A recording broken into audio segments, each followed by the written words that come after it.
Hello everyone, welcome to future drops education.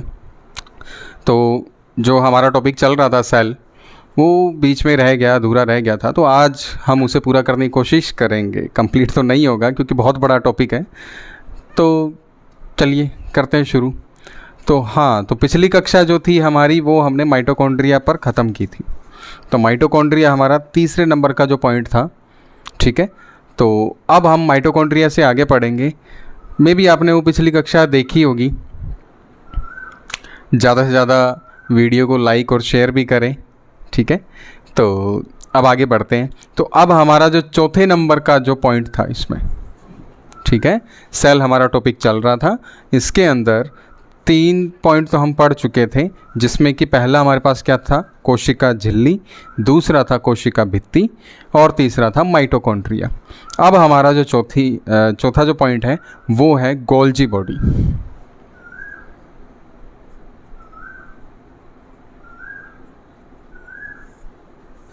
इसे Golgi उपकरण वगैरह भी बोला जाता है, गोल्जी एपरेटस भी बोला जाता है, ठीक है। तो अब इसका सेल के अंदर काम क्या है? तो अब आप देखिए, इसका सेल के अंदर एक बहुत ही महत्वपूर्ण काम है जो कि है परिवहन। मैं एक बार इसे लिख देता हूं, फिर आप देखिए अच्छे से समझ पाएंगे। परिवहन, परिवहन किस प्रकार? तो माइटोकॉन्ड्रिया से जो है हमारी एनर्जी बनाई हमने, अब हम उस एनर्जी को खर्च भी करते हैं, चलने में करते हैं, या जैसे क्रिकेट वगैरह खेलते हैं, हम बैडमिंटन खेलते हैं, टेनिस खेलते हैं, फुटबॉल खेलते हैं, या जैसे कि हम अध्यापक हैं तो हम जो है बोलते हैं, तो हम कहीं ना कहीं एनर्जी को यूज़ करते हैं। तो अब हम कोई सारे ऑर्गन थोड़ी यूज़ कर रहे हैं। जैसे कोई अगर जो है बैडमिंटन खेल रहा है तो वो अपने पैरों का और हाथों का ज़्यादा यूज़ कर रहा है, वो भी हाथ भी सिर्फ एक ही करता है, दूसरा तो बहुत रेयर चांस में होता है। तो ये हाथ यूज़ करेगा या ये वाला करेगा, ठीक है। फिर उसके बाद जैसे हम अब अध्यापक हैं, हम टीचर हैं, तो अब हम क्या करते हैं, हम ज़्यादा से ज़्यादा बोलते हैं। तो बोलने में तो हमारी फिर जीभ की एनर्जी लूज़ होनी चाहिए, जीभ की एनर्जी जो है कम होनी चाहिए, समझ रहे हैं? जीभ की एनर्जी कम होनी चाहिए, तो हमारा फिर पूरा शरीर कैसे थक जाता है। तो यहाँ एक उपकरण जो है गोल्जी बॉडी काम करता है। गोल्जी बॉडी कैसे काम करता है? वो ऊर्जा का परिवहन करता है, जहाँ कमी होगी वहाँ ऊर्जा लेकर जाएगा वो। इसीलिए जब हम थकते हैं तो हमारी पूरी बॉडी थकती है। क्लियर? तो मैंने क्या कहा कि गोल्जी बॉडी जो है वो किसका क्या काम कर रहा है? वो कर रहा है परिवहन का काम। अब ये परिवहन किसका कर रहा है? वो कर रहा है ऊर्जा का।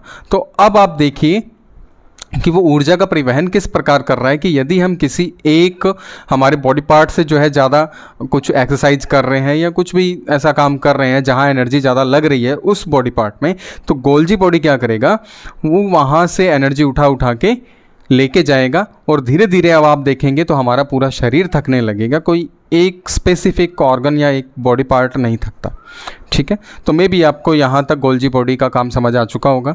फिर उसके बाद ये था हमारा चौथा पॉइंट, और अब हम करेंगे पांचवा पॉइंट। तो पांचवा पॉइंट आता है हमारे पास रसधानी,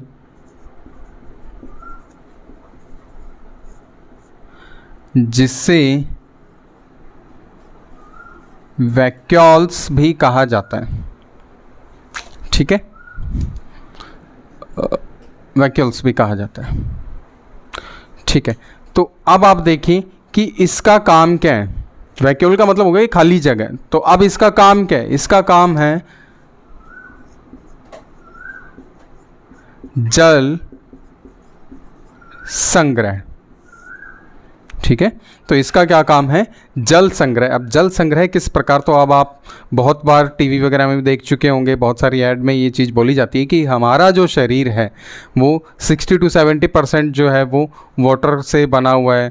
तो हमारी बॉडी के अंदर आप देखिए लगभग सारी सेल ही है। अगर मैं बोन की भी बात करूँ तो वो भी सेल से ही बनी है। तो ये क्या काम करेगा? ये जो रसधानी होगा ये जल संग्रहण का काम करेगा, ये जल संग्रह करके रखेगा, ठीक है। तो यहाँ तक में भी आपको अच्छे से क्लियर हो चुका होगा। अब इसके बाद नेक्स्ट जो आएगा हमारा पॉइंट वो आ जाएगा 6 नंबर का, तारक काय।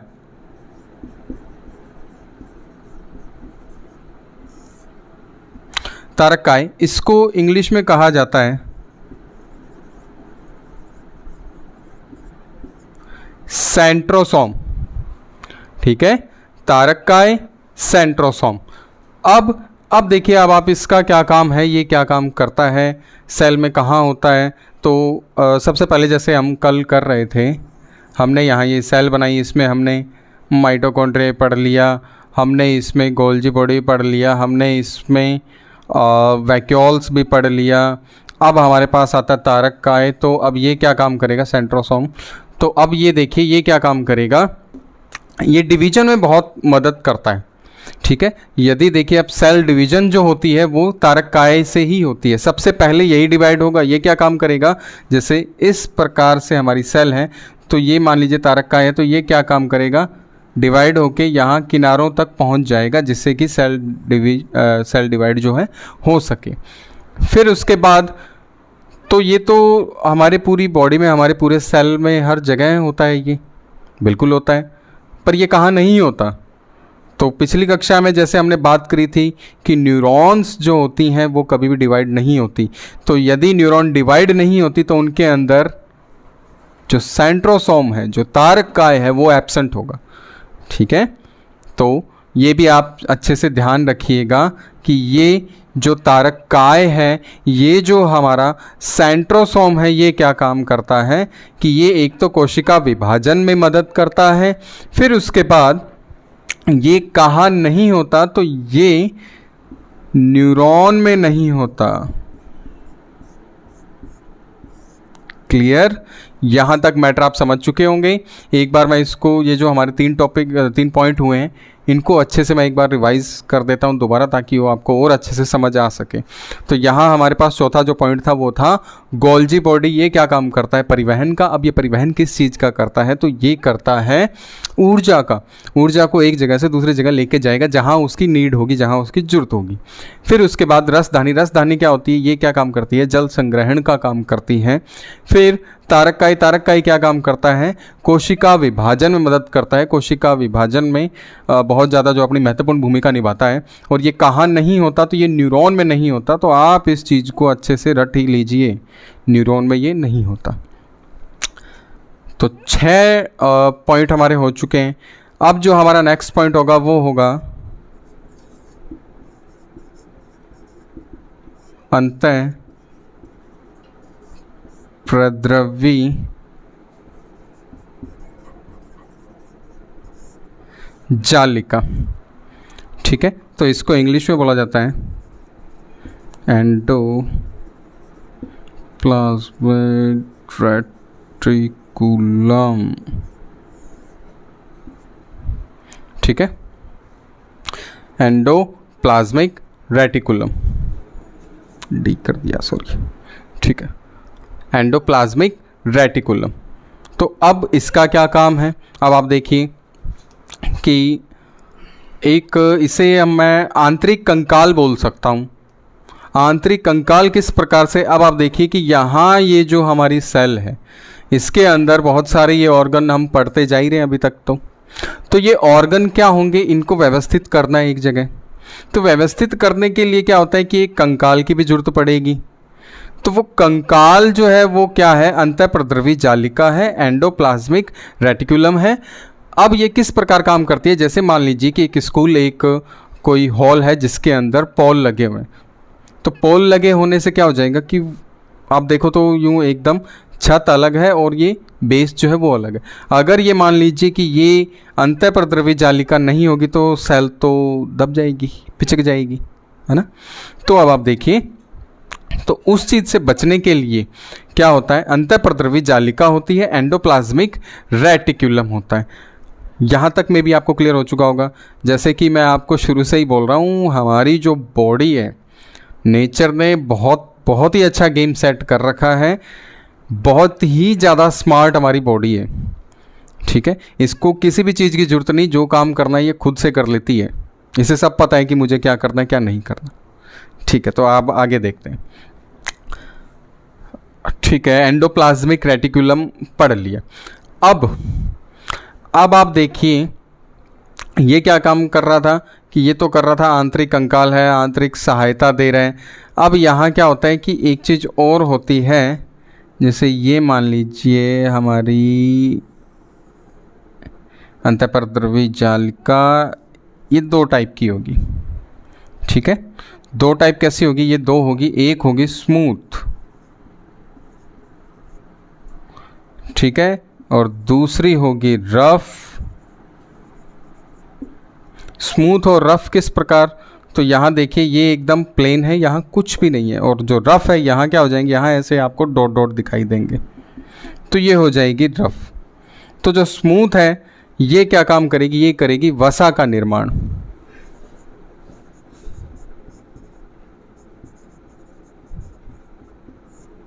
किसका निर्माण करेगी, वसा का। और जो यहाँ रफ है, अब ये रफ क्यों है, क्योंकि यहाँ आपको ये डॉट डॉट दिखाई दे रही है, और ये डॉट डॉट असल में है क्या, तो ये है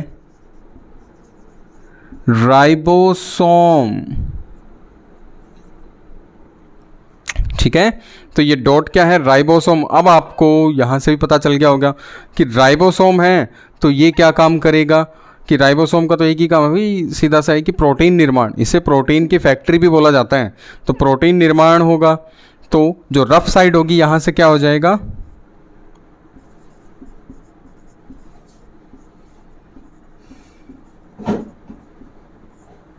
प्रोटीन निर्माण। तो यहाँ तक आपको समझ आया। एक बार फिर से इसको रिवाइज कर देता हूँ। हम पढ़ रहे थे अंतःप्रद्रवी जालिका, एंडोप्लाज्मिक रेटिक्यूलम।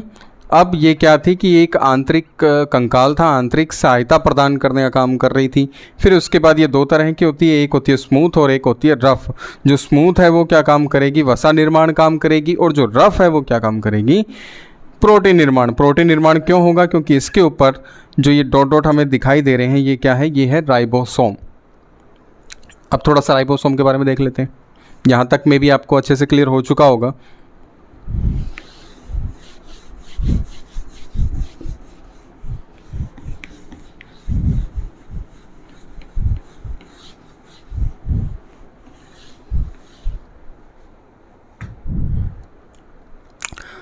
ठीक है, तो अब हमारा 7 पॉइंट हमने अच्छे से क्लियर कर लिए। टोटल हमने इसमें 10 पढ़ने हैं। तो अब हमारा जो 8वें नंबर का जो पॉइंट है इसमें राइबोसोम।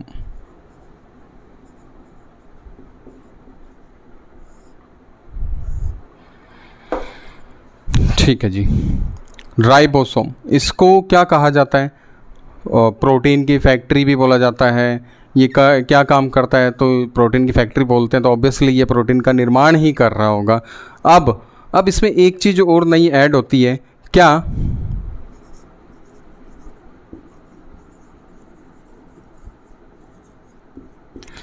Sedimentation coefficient. अब भाई ये क्या बला आ गई, सेडिमेंटेशन कॉफिशिएंट। तो यहाँ ये क्या काम करती है, जैसे कि ये एक टेक्निक है जिसके द्वारा क्या होता है कि आकार का पता लगाया जाता है। आकार किस तरह है कि अब मैं बात करूं कि कोई बड़ा आकार छोटा आकार तो आप देख के बोल सकते हो, लेकिन जब सेडिमेंटेशन कॉफिशिएंट की बात होगी तो यहाँ बड़े छोटे को नहीं देखा जाएगा। यहाँ क्या होगा, यहाँ देखा जाएगा पानी के अंदर। अब आप एक नॉर्मल एग्जाम्पल से देख सकते हैं कि अगर किसी का आकार बड़ा है, उसे पानी में डाल दिया, तो जो पहले नीचे आएगा असल में इसके हिसाब से उसे बड़ा आकार बोला जाएगा। ठीक है, जो नीचे पैंदे तक जो पहले जाएगा उसे बोल देंगे कि ये बड़े आकार का है। अब भले ही वो छोटे आकार देखने में छोटा हो वो, ठीक है। तो यहाँ इसके अकॉर्डिंग राइबोसोम 2 तरह के हैं, कौन से, 70S और 80S। यहाँ S का मतलब हो गया यही सेडिमेंटेशन कॉफिशिएंट। ठीक है, यहाँ तक क्लियर। अब 70 और 80, 70 छोटा है तो यहाँ इसको बोल दिया छोटा, और यहाँ ये बड़ा है तो इसको बोल दिया बड़ा राइबोसोम। ठीक है, और अब यहाँ ये चलो ठीक है, हमने इसे डिवाइड कर दिया। ये किस में होता है, तो ये होता है प्रोकैरियोटिक कोशिकाओं में।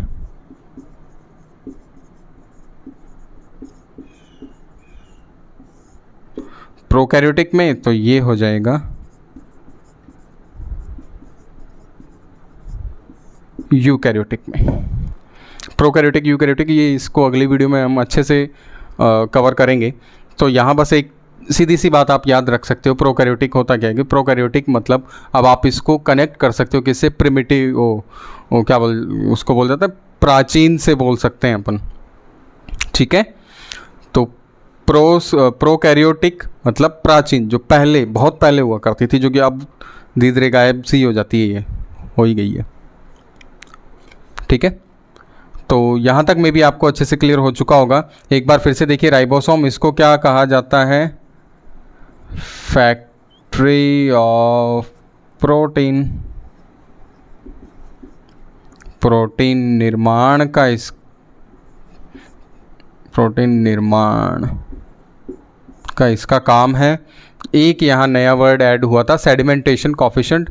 इसका मतलब हो गया कि जैसे ये दो तरह का होता है, 70s और 80s। अब यहाँ इसको कैसे मेजर किया गया है कि कौन सा छोटा है, कौन सा इसमें बड़ा है। तो सेडिमेंटेशन कोफिशिएंट के जरिए जो है इसमें साइज़ का पता लगाया जाता है। तो अब वो किस प्रकार से, वही पानी वाली फ्लूइड वाली टेक्निक है, इसके अंदर पानी के अंदर डाला जाएगा। जो नीचे पहले आ गया उसका आकार बड़ा है, और जो ऊपर रह गया या धीरे बाद में आया उसका आकार हो जाएगा छोटा, ठीक है। तो यहाँ दो तरह के थे, 70s और 80s, और S का मतलब हो जाता है यही सेडिमेंटेशन कोफिशिएंट। जो 70s है, जो छोटे आकार का है, ये प्रोकैरियोटिक कोशिकाओं में मिलता है, और जो 80s का, जो बड़े आकार का जो राइबोसोम है, ये कहाँ मिलता है, ये यूकैरियोटिक कोशिकाओं में मिलता है। तो यहाँ तक आपको अच्छे से समझ आ चुका होगा। इसके बाद जो हमारा अगला पॉइंट आता है वो आता है केंद्रक।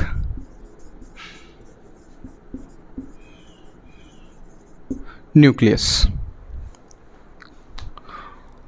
अब देखिए, केंद्रक या न्यूक्लियस का क्या काम है। केंद्रक का काम है, एक तो ये सेंटर में, ठीक है, मान लीजिए कि ये क्या काम करता है कि इसका अगर मैं आपको एक एग्जाम्पल के तौर पे बताऊं, तो जैसे हमारी शादियों में फूफा जी का क्या काम होता है, एक तो नाराज़ होना, दूसरा कि लोगों पे नज़र रखना, कौन क्या कर रहा है, खुद कुछ नहीं करेंगे लेकिन लोगों पे पूरी नज़र है, वो सूरज क्या कर रहा है ना, तो इस चीज़ का वो विशेष ध्यान रखेंगे। तो यहाँ केंद्रक जो है, जो न्यूक्लियस है, उसका भी क्या काम है, ध्यान रखने का।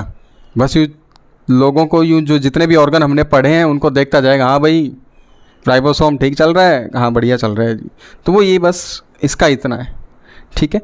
अब एक चीज़ और इसे बोला जाता है, ये क्या काम करता है, ये है ब्रेन ऑफ सेल। तो कोशिका का जो दिमाग है वो यही है, ठीक है।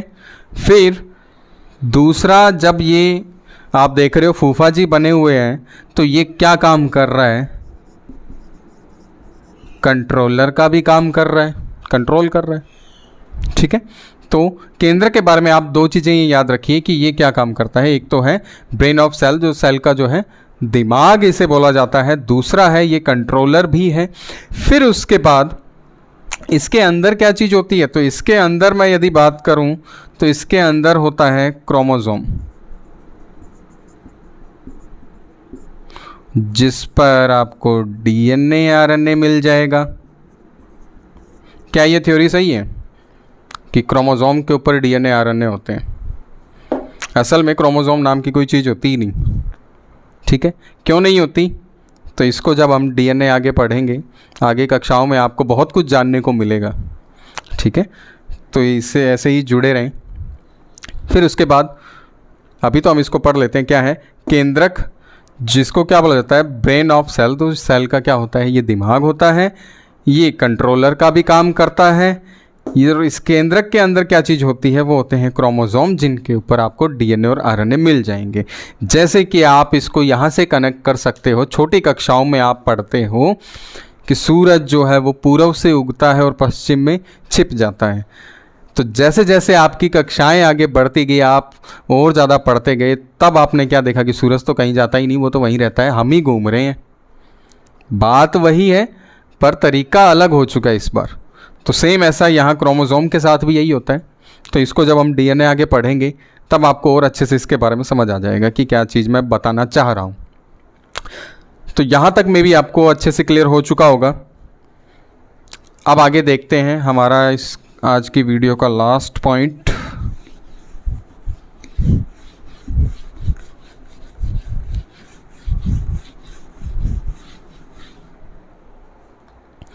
ये आता है लाइसोसोम, 10th नंबर का है लाइसोसोम।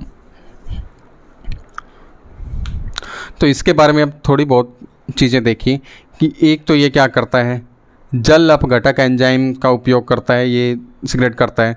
दूसरा, इसे सुसाइडल बैग बोला जाता है, इसको एटम बॉम्ब भी बोला जाता है। और ये कहाँ एब्सेंट होता है, ये आरबीसी में एब्सेंट होता है। तो ये सारी चीज़ें मैंने बोली क्या, तो अभी इसको हम अच्छे से डीप एक बार देख लेते हैं। लाइसोसोम, सबसे पहले मैंने इसमें क्या पॉइंट बताया, इसमें ये बताया कि ये जल अपघटक एंजाइम, जल अपघटक एंजाइम सीक्रेट करता है। तो इससे होता क्या है, असल में ये मारने का काम करता है। मारने का किस प्रकार कि कोई भी, जैसे कि केंद्रक जो था वो क्या काम कर रहा था, फूफा का काम कर रहा था, ठीक है। तो लाइसोजाइम क्या काम करेगा, ये उनसे भी बड़े वाले हैं, सबसे बड़े फूफा हैं ये, कि अगर ये क्या काम करेंगे कि अगर इनको कोई चीज़ अच्छी लगी तो ठीक है, नहीं लगी तो तू मरा। ये बड़े गुंडे हैं ये, ठीक है। तो अब देखिए कि ये मारते कैसे, ये मारते जल अपघटक एंजाइम के द्वारा। अब मान लीजिए कि इन केस कोई माइटोकॉन्ड्रिया आके या कोई भी गोल्जी बॉडी भी आके इनको बोल दे कि भाई अब मेरे से काम नहीं हो पा रहा, मुझे माफ़ करो, तो ये क्या काम करेगा, हाँ हाँ अभी कर देता हूँ माफ़, हाँ मेरे पास। तो ये क्या करेगा, अपना जल अपघटक एंजाइम उसके ऊपर डालेगा और उसको वहीं ध्वस्त कर देगा, उसे वहीं मार देगा। यहाँ तक समझ आया, जल अपघटक एंजाइम का उपयोग पता चला आपको। फिर अब जल अपघटक एंजाइम के द्वारा क्या होता है, यहाँ होता है कोशिकीय पाचन, कोशिकीय पाचन का भी काम करता है ये। फिर इसे सुसाइडल बैग भी बोला जाता है। सुसाइडल बैग या आत्मघाती थैली या एटम बॉम्ब इसे क्यों कहा जाता है, तो ये यहीं से आप समझ सकते हो, क्योंकि ये पचा देता है, ये पाचन कर देता है ये, ठीक है। अब आप देखते हो कि जैसे लॉकडाउन में कईयों के जो है पुलिस वालों ने अच्छी सुनताई करी थी, या आपको भी कभी जो है घर वालों में पिताजी ने अच्छे से सूंघता होगा, तो सूंघते टाइम क्या होगा, आपने देखा होगा कि अगर यहाँ मारा है ज़ोर से तो मारते ही वो बोलते हैं नील पड़गी। हमारे यहाँ लोकल में तो यही बोला जाता है कि नील पड़गी। तो असल में जो वो पैच बन जाता है, वो धब्बा सा बन जाता है, वो किस लिए बनता है, क्योंकि जब वहाँ ज़ोर से पड़ेगी तो ज़ोर से पड़ने पे क्या होगा, लाइसोसोम फट जाएगा। अब लाइसोसोम फट जाएगा तो उतनी सारी जो सेल है वो सारी क्या हो जाएंगी, डैमेज हो जाएंगी। इसीलिए फिर हफ्ते भर तक तो वो निशान कहीं नहीं जाता।